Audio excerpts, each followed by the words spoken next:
one of our dear old friends, Birol Yesilada, who is the director of the Oregon Cybersecurity Center of Excellence here with the Hatfield School of Government. And Birol has spoken for us any number of times over the years on the EU, on Brexit, on Middle East issues, on the World Values Survey, and it's always lovely to have him back. So the Hatfield Cybersecurity and Cyber Defense Policy Center is a national center of academic excellence in cyber research designated by the National Security Agency and the Department of Homeland Security, and it is housed here at Portland State University. The center convenes scholars, managers, and policymakers from across Portland State University and beyond to train future leaders and translate research findings into effective policy. Somebody asked earlier, well, I don't have a computer. Are we going to be talking about cyber things? When this topic first came out, it was really about that question of technology and sharing information and open data and some of these issues. And the topic morphed slightly into the notion of shared knowledge and the notion of risky science. So I asked Birol to really dive into that and connect the dots as we look at things like making problem solving for things like climate or cybersecurity available across borders, but how do we regulate it? And how do we regulate it so it doesn't get used against us for, things like the power grid? So without a whole lot of further ado, I want to invite Birol up to chat. When he is done, we will do Q&A. Reminder, that is a question that is 30 seconds or less. It has a question mark at the end. And so put your thinking caps on and get ready for that. Let's give Birol a hand. Thank you, everyone. One additional information I want to share with you is we created the Hatfield Cybersecurity and Cyber Defense Policy Center about 3 years ago in the Hatfield School. And we became a national center, and we carried out a major project for NSA, building a cybersecurity consortium of private, public, and academic partners throughout the Pacific Northwest by analyzing the vulnerabilities of the power grid for the Northwest, both in terms of technology as well as workforce shortages.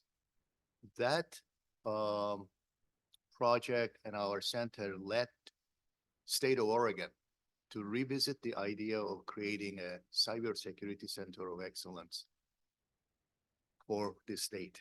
And last summer, the governor signed it into bill. It took us 7 years to get here, literally. 7 very hard years.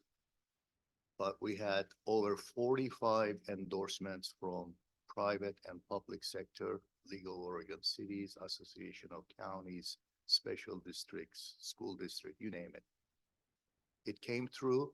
Our center is a founding member of that Oregon Cybersecurity Center, along with U of O and OSU. And I'm its director, and we have 2 associate directors at the other institutions. We work with the state CISO, governor, FBI, Titan Fusion Center, CISA, to assist Oregon in workforce development to meet these challenges, as well as providing services to what I call America's soft underbelly, which is local regional governments, which are broke and have no means of upgrading or even educating their people. Senators Wyden and Merkley were kind enough to give our center an earmark for 3 years to provide non-credit certificate in cybersecurity resilience to local regional governments. It's in its 2nd year. We have a 1.5 years to go. This is the last week of the 2nd year, and we have 22 participants in the program. It's quite exciting, but the more we learn about this, the more challenging it gets because we're so far behind. I call it the new digital ecosystem. And the reason for that is it's a set of technologies that come together. You have information. This is the information age. And that is everywhere, from your laptop, from your smartphone to supercomputers. And one way or another, they're all connected. That's where the challenge gets very, very scary. Let me get a feel for how many of you regularly change your passwords? How many of you have a password that includes special characters, capital letters, numerical, and lowercase? Okay. Keep changing it regularly. I have a program that can check how quickly a decent hacker, I'm not talking about a super whiz kid in a basement, okay, that will break your password. And I checked my wife's with like 25 seconds.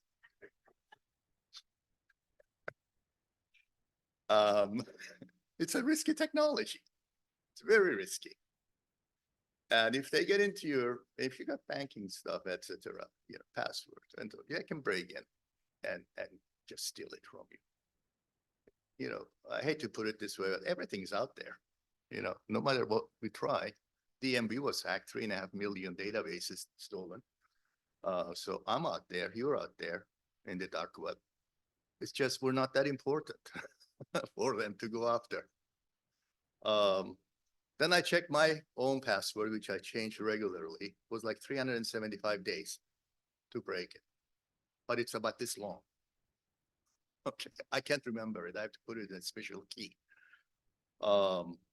This new world is very challenging, and that's what a digital ecosystem looks like. Okay, you have your working digital society.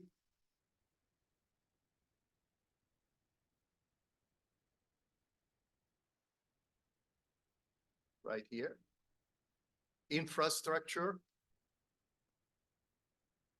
Economy. Everything is connected. Everything. Where am I as an individual? Well, can I afford it?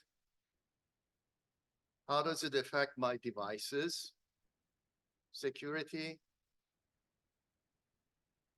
My entire economic life? It's all here. I'm somehow connected. You go to a grocery store, you use your card, right? Or gas station. The other day I had a gas bill, I don't know, it was like over $100 in Washington, state of Washington. I haven't been there. Somebody hacked and got the database. Then the bank called me and said, "Oh, we think your card is compromised. We're going to send you a new one." Well, yeah, you're a little late. Okay, now let's deal with the situation. And that is the critical infrastructure. Okay, so when I look at the critical infrastructure and I say, all right, that affects me directly. So does health. I have to eat, provide food on the table. Energy, very important. I'll tell you more about it as far as I can. We have to be very careful what we share publicly about the power grid. You don't want it out there for adversaries to know where to hit, right? It's controlled information. And I'm looking at it, I said, all right, what does connect all of this together? This, by the way, is from the United States federal government, CISA, identifying what are the critical infrastructure in the US. This is where we have to invest because we're way behind. Way behind. We got way too comfortable in being ahead of the world for so long. Okay, our students from some of the quote unquote third world countries who come here from the Middle East say, "Oh, everything is so old here." Well, yeah, because you're making everything brand new. And when was the power grid created? Over 100 years ago. It's a brilliant system for about 80 years. Now it's vulnerable. Remember the Northeast when it went dark? Could happen anytime. All you need is an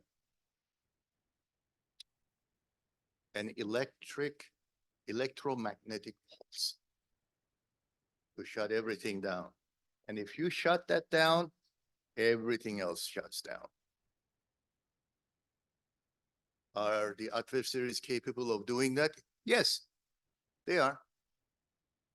Very easily. All they have to do is blow up a nuclear pulse up there, and the system goes dark. Why don't they do it? Because they know we'll bomb them to Stone Age in return. And that's where we are, sitting at the edge of the cliff. Cybersecurity puts all of that together. From your home, how many of you have a smart thermostat that PGE controls or Northwest controls? It's connected. And it tells you, don't touch me, because it's controlled. Well, how secure is that connection to the main control? Your routers at home. 2 years ago, Secretary of Defense walked in and ordered everybody to get rid of all the routers in the Department of Defense and military facilities made in China. Get rid of them. Why did they do that? I mean, we produce everything in China practically, right? And the first thing I did was go and check my router, because we found out that the Chinese succeeded in rerouting all email on the West Coast for 2 hours through China. Now, I'm not an engineer, so I don't know how they did it, okay? But it happened. Today, we're talking about TikTok. Congress just passed the legislation. It's probably going to go to Senate and then to the president, asking TikTok to disassociate itself from the Chinese parent company, or it's going to become illegal. Why? Spyware.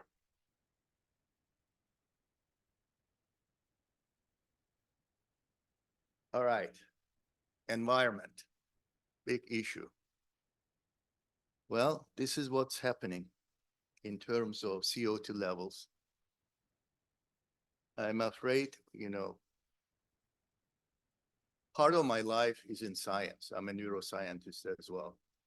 And I can read this stuff. I can get into the logarithmics and graphs and analyze the model behind estimations. It's scary. We've gone over the tipping point. What we don't know now, right, is what is the velocity of this increase and the degree, the angle of the increase. And it's getting scary and scary every passing year.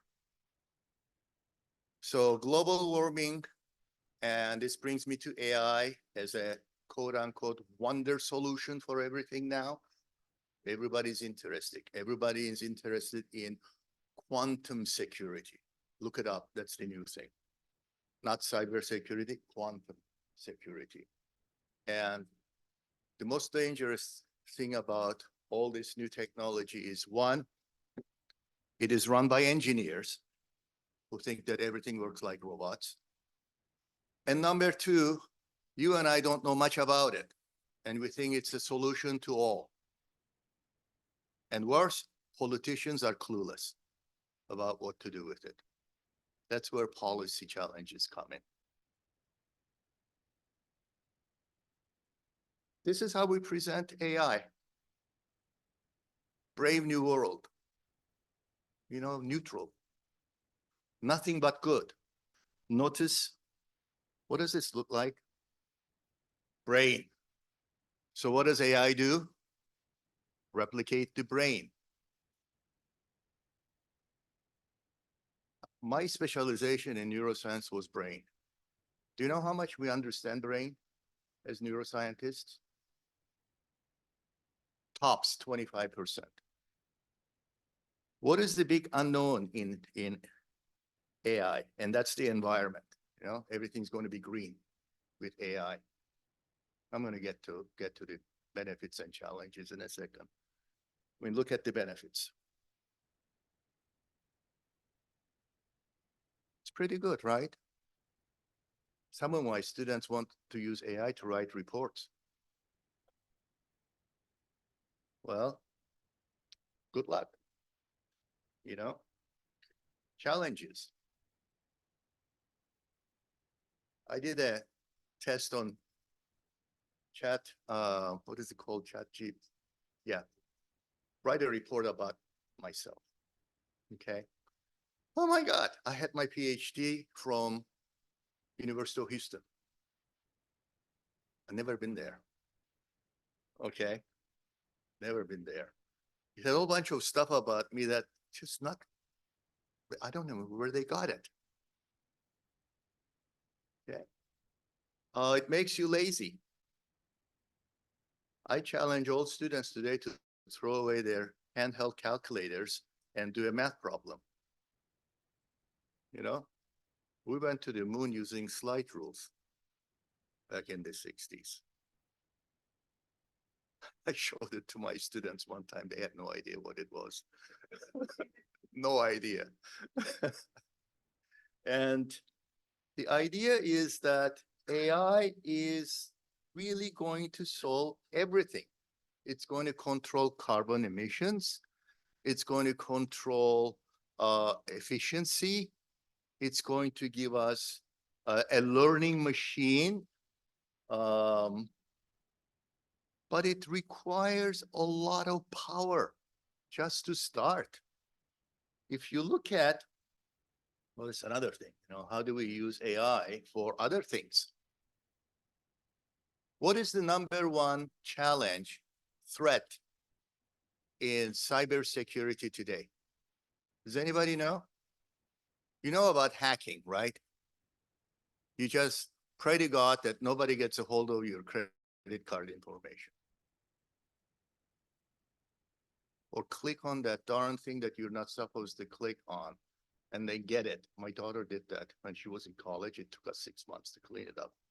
It looked just like an email from Bank of America. I got one the other day. Now I'm getting a lot of stuff like this because I'm out there as director of the Cybersecurity Center. I got something from quote unquote BOA. Oh, we have a tremendous offer for you to change your credit card from travel to privilege something. I called the bank. I said, do you have something like this? They said, no, there is no program. Had I clicked on it, everything would have gone to the hackers. You can check the source of the email to make sure. I'll be happy to show you that after this. Your privacy is at stake. That's very important in democracies. Privacy, trust. You know, 1984, Big Brother. I mean, everything is out there, digital. Cloud, very neutral term. What the heck is cloud? I mean, is it just like cloud up there that everything is stored in this puffy white thing? No, it's a computer, and encrypted information goes, and encrypted information comes back. All you have to do is break into it.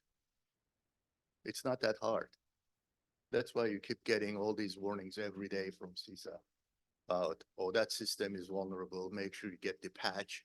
If you get a patch from, also update your programs all the time. Look for updates, especially if you're using PC, Microsoft systems. And Zoom, not secure.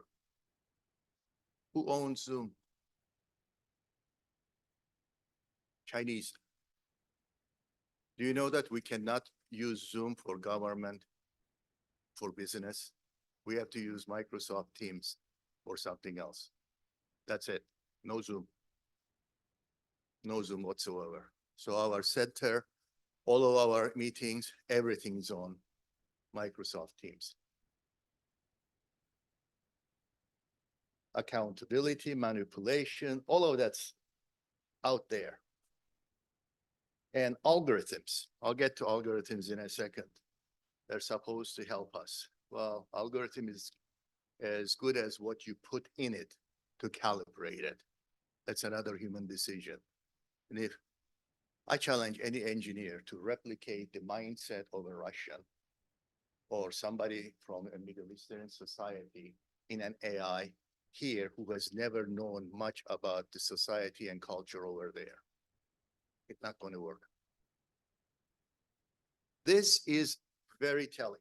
I'm going to move here so I can explain it better. This is the carbon emission benchmarks.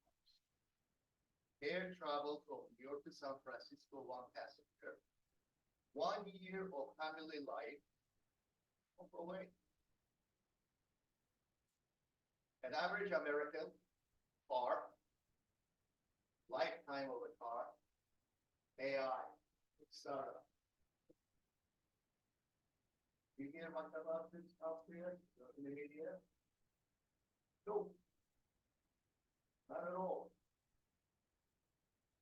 Okay, every startup requires capital input. That's a must. A new chip, computer, chip for one of these requires something like $5 billion investment. Okay, that's not many companies can do, right? That's why chip technology is so important and is categorized as strategic industry by the United States. New chip technology cannot be exported to other countries. So how does India produce chips? It's new for them, old for us. Okay. Why are we moving chip industry away from China and making huge investments here? $40 billion investment by Intel over in Ohio State University. All of that stuff, government investments, because it's a sensitive industry. And it applies for everything we're going to be doing moving forward, from environmental issues to power, water, our daily lives. Algorithms are doing it for us as part of AI. Now, that whole idea of algorithms for solution is nothing new. Okay. Artificial intelligence and neuroscience came together back in the 40s, 50s, and started a massive improvement in this computerized world. All computers were huge, fill this room. Now my laptop is more powerful. The new field is artificial intelligence and cognitive neuroscience. Notice cognitive, because it's different. Your cognition is different than mine. And societal differences are incredibly important. We run a pilot experiment with one of the teams of US Cyber Command, and the Russian native speakers were running circles around our analysts. So now we are running around trying to figure out how do we better train analysts. So cybersecurity, what comes to mind typically is technical training, right? You go to computer science and you get a degree. Do you know that over 80% of errors are human caused in cybersecurity? And that brings in the human dimension. So number one threat today, we can look it up, in cybersecurity is not physical. It's social engineering. That's a fairly new term now, but it's an old term, right out of Goebbels' spy book. Now it's in the digital world rather than person to person. We don't need to send spies. You can manipulate individuals on Facebook, TikTok, you name it, whatever else, and create an environment where you can literally play people against each other or manipulate individuals.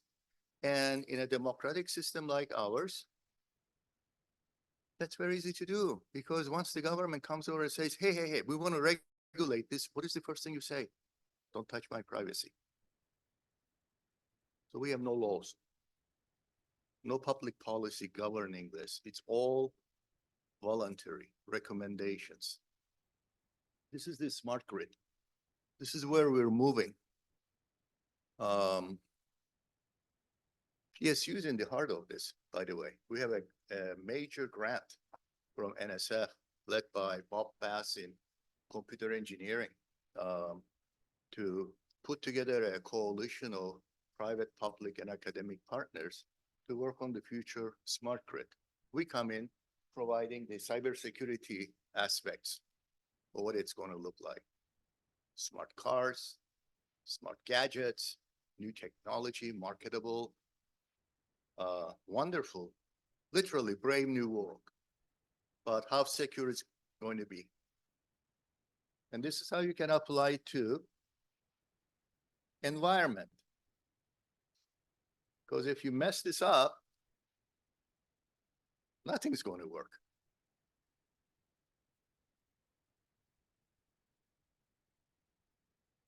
And it leads to vulnerabilities, challenges. It's very, very difficult to tell corporate world to step back and not pursue quarterly profits. Okay? They're not accountable to you, no matter what they say. They're accountable to their shareholders.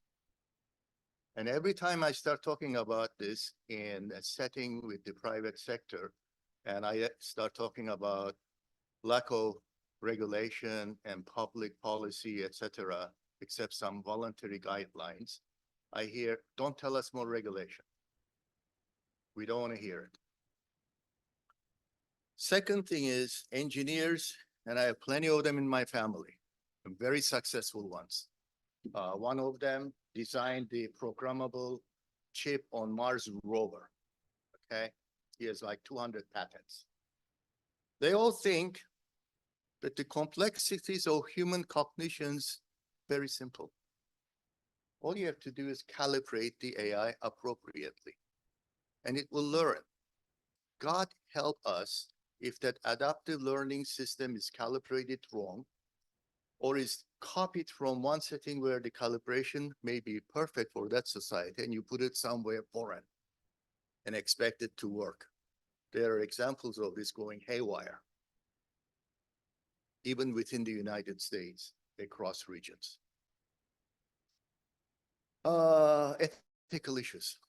Not many people want to address this. I don't know if you heard, but 3 weeks ago, there's a big concern now using AI for political propaganda. Elections are coming up. Well, last time, we know the Russians did it very successfully. This time, there are more adversaries. And now there is AI. You can create things. You know, one day you may find yourself totally naked on the internet. You know, they can create it very easily. Hint, hint. Yeah, get rid of that computer. It's the AI, big companies came together to address this issue because we already started seeing examples of AI created political campaign ads. What do we do? Ban it? Can we? What about freedom of speech? Privacy? So the AI companies walked away by agreeing to write up some guidelines for voluntary use, but did not back up, don't do it, and we will support government regulation to punish those who would do it. So we're back to square one. ethics, I think that's rather unethical, personally. And I'll show you why it is and why it's dangerous. And it leads to a very serious problem of mistrust between people and government, corporate world and people, and corporate world and government. The lack of trust is really one of the stumbling blocks in getting a meaningful legislation passed in this world. And you cannot talk about the gravity of the dangers unless you look at some of the challenges cybersecurity in and of itself faces. I mean, look at the increase. You can make a lot of money if you're a good hacker. I'm not advocating it, for the record. Cybercrime has increased between 300 and 600% in the last few years. And in 2023, the estimate is about $12 trillion worldwide. That's pretty scary. There is over 1 billion cyber attacks every day worldwide. And some of them are government-led. Others are individuals, criminals, or thrill seekers. You know, kids in the basement or in their bedrooms, who are really good at this. Most devices are vulnerable unless you constantly upgrade it and get a good antivirus program. Second, all of our cities, including Portland, are vulnerable. We don't have enough investment there. So we're working very hard to address that as a center. We have a long way to go. Long way. You can go to that website and check cyber attacks in Oregon. And then you have foreign adversaries. They're attacking IT infrastructure. They're attacking water systems. They're attacking power grid, testing it every day. The director of FBI about a month ago testified in Congress and said, we worry that the Chinese are putting spyware and other programs in every critical infrastructure in the United States. That is something like what you would call sleeping cell, waiting to be awakened. Idea is to cause damage, excuse me, and the education gap. Cybersecurity education has to be addressed beyond technical, and it should be a systems approach with multi-track training for students, including public policy, national security, understanding and areas, cultures, history, politics. Mr. Putin has an army, a branch in its military for cyber attacks. What do? Disrupt, distort, deteriorate, undermine democracies from within. They don't use the term cyber war. It's information warfare, part of their larger military doctrine. One part of the coin is physical attacks. The other is using social media to pit people against each other. And the same group can be, let's say you're all liberals, you're all Republican radicals. Sorry, just using it as an example.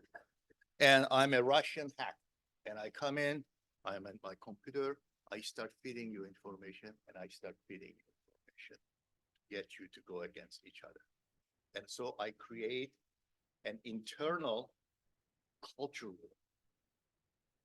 And literally, they have been so proud of their successes, they made it public. It's in their military doctrine. I have the passages from it. this general is just glowing with success, how they have undermined democracies around the world with this. And we just sit here thinking, oh, I put something stupid on Facebook and I got 1,000 likes. All of a sudden, I believe my own stupidity. It's all about this, okay? Reward system, Pavlov's dog.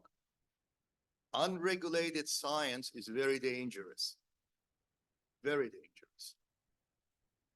It's an uncharted territory. We have to be very careful how we extend it. AI. It holds a lot of promise, but at the same time, we got to be really careful how it's applied. If it goes wrong, it can go really, really wrong. Climate change is here, but how do we reverse it? I don't know. It's going to take heck of a lot more than what we are doing. And yeah, if we can use AI for it, great. But just be aware that there's going to take a lot of startup for that. And there's a lot of unknowns. And some of the people behind AI are saying, hey, don't run with it yet. Okay, we don't know enough yet. And there's lots and lots of problems with the type of political systems where you apply this. It's one thing if you have a centralized system where the central government says, do it, and nobody else can say it. In a federal system like ours, it's even hard to get local city governments to talk to the state government. Anybody who's been in that world knows what I'm talking about. I'm dealing with it right now. The governor wants us to become, on our mandate as a center, to become incident report center for cybersecurity. You know how many local governments and special districts are in Oregon? And nobody wants to talk to me about their because nobody wants it out there. And when something happens, then the insurance company may jump in and say, oh, don't tell anybody. So how do we get the information, assess it, and then tell everybody else, hey, be careful. You have to deal with that in a federal democracy with extensive rights like ours. And when you bring AI into the picture, you've automated all of that. There are no laws for even using AI for communication between these stakeholders. So keep that in mind. Thank you for listening.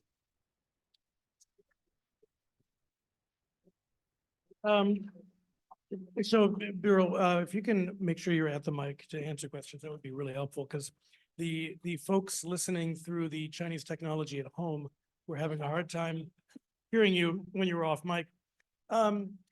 So I've got the mic, so I get to ask the first question. And it might take me a minute to formulate this, but Yevgeny Morozov wrote a great book a number of years ago, where he criticized the notion, he called it iPod liberalism. The idea that if you introduce technology to people, it will lead to democratization. The interesting thing was he wrote this and it came out and was published the week that Mubarak turned off the internet in Egypt. So it actually showed that these same technologies can be used against people. And you talked about climate change, you talked about sort of smart technology. We're looking at big goals which require international cooperation. I mean, if anything, if we've learned anything from the pandemic was we could have cooperated differently. Climate change is something that needs to have international cooperation, which means we need to share information and we need to use this technology for good. This is not the first time in our history that we have had a panacea or a moment of something that we think is going to change everything. You know, it was industrial revolution, it was space travel, it was, you know, then it was technology. Yet we are, we have a distrust of experts. And if you've ever seen tech people testify in front of Congress, and the questions that they get from Congress it is beyond absurd and laughable that we have very, very little understanding of this. So how do we balance the the accessibility of the technology with the regulation in a way that does not reduce democracy? And how is that conversation playing out in the world that you are working in? Technology can go either way. It's a double-edged sword for democracies, because you can use technology to create a totalitarian system very easily, or you can use technology to empower individuals. But for that to be balanced, you have to have an informed society. Okay, you cannot have technology and a dumbed down society. Okay, and I'm afraid I've been teaching since 1979. That was when I was a grad student walking into my first classroom. And I've been seeing dumbing down of students for the last 40 plus years. It's very scary. If you don't have a society that is informed, educated, you're going to have a very serious problem with technology, and you can manipulate technology to run everybody. So you got to be really careful with that. You also have to make sure that the corporate world is competitive and not a monopoly. There's a reason why there are antitrust laws. Okay, and we got to be very careful about that as well. Public policy is very important, especially when you look at global power distribution and rise and decline of nation states. And today, literally, we're banging our heads against the wall, trying to figure out how do we incorporate this new technology and new cyber world, digital world, into our understanding of security capabilities or offense capabilities of countries. I remember back in 1994 when internet was just getting off the ground, sitting in the Department of Defense on a table, policymakers and officers, and one general said, it was all about what is the world going to look like after the fall of the Soviet Union, right? And he said, you know, one thing we're not talking about is that this new digital thing is emerging and we have no idea how it's going to affect everything, including war. How do you define war? Is a proven cyber attack by Russia, which is happening every day, a declaration of war? It's not in international law. There is no international regime signed by sovereign states to define what that is. So it's not just local lack of policy, it's international, Tim. It's where the problem is. We need an international regime governing this cyber world. This is live attacks, by the way, right now. Birol, thank you for a brilliant presentation. Two questions. Can we believe a Russian company map reporting on cybersecurity issues around the world? That's neither here nor there. The other question is how, since we can't trust the engineers, how are we training the liberal arts majors to advance an ethical agenda in the dialogue around this stuff? Yeah. I would be very, very careful in assessing where the information is coming from in the cyber world. Very important. And the key adversaries there are China, Russia, North Korea, believe it or not, Iran. Mr. Erdogan in Turkey has a cyber army, and that guy is now using his cyber army to attack other NATO countries. Can you believe it? A NATO country attacking other NATO countries. cyber attacks. Crazy. As far as the students are concerned, and this is a big dilemma for me, looking into it as director of the center. And we do engage in discussions with all the other national centers. 90+% is all technical. Technical, because there are millions of jobs available right now in the technical world. But we also realize that the human factor is missing. So I've been advocating for PSU to develop an interdisciplinary bachelor's degree in cybersecurity and cyber defense policy in partnership with PCC 2+2. Those kids can get the knowledge units in cybersecurity, just the basic stuff, not a full-blown bachelor's degree. Transfer here, obtain policy, area studies, applied linguistics, very important in this world. And be able to choose tracks and be able to go into the workforce. It is a priority now in Washington, D.C. I'm working with a group there. I'm on a task force looking at how to better train analysts, because it was an eye-opener with this US Cyber Command and Russia experts. To better train analysts, how do we better train them for private sector as well as public sector? Okay, so we have to have a systems approach to cybersecurity, not just technical.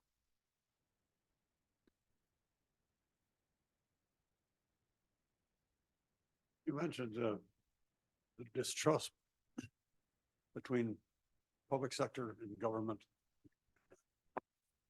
corporations. Yeah. And we glory in our privacy in the United States. Is that more of a problem here than the rest of the world? What holds us back? It's a problem in democracies, in mature democracies. I don't want to use it as a negative term. It is a challenge, rather, okay? Because in Russia, they can control everything just like that. They don't have ethics in their curriculum. We have to teach here to cybersecurity students ethical hacking, okay? The ethics of all this. Because you can go really wrong with it. If you don't, if you think it's just a, artful, brilliant technology, look what I can do. But wait a minute. You may be infringing upon privacies of other individuals. There are certain things in democracy that, no, freedom is not absolute. You have to take into account how you're affecting other individuals. But in autocratic systems, by the way, we can tell where the attacks are coming from by the hour of the day. Attacks increase in China because, all the students in these technical schools are awake, they're in the lab and they're attacking. Just increases. Russians, it's very different. They're very sophisticated, and they also hire hackers to attack. Now, that creates another problem. If I hire a group of very powerful hackers in Europe to attack United States power grid, and it turns out that it can be proven that I hired this, is that a declaration of war by Russia? Or just a criminal activity? We don't know. Okay, we are at time. And actually, it's a very funny thing that we need the Zoom account that we're on for our next meeting. So that's how technology works. Birol, thanks for a really brilliant you. presentation. Thank you. Give him a hand. And this needn't be a frightening picture of the future. It can be a hopeful picture of the future. We just need to give ourselves the latitude to not be intimidated by it and become our own experts. So that's what Great Decisions is all about. So we'll see you next week. Thank you.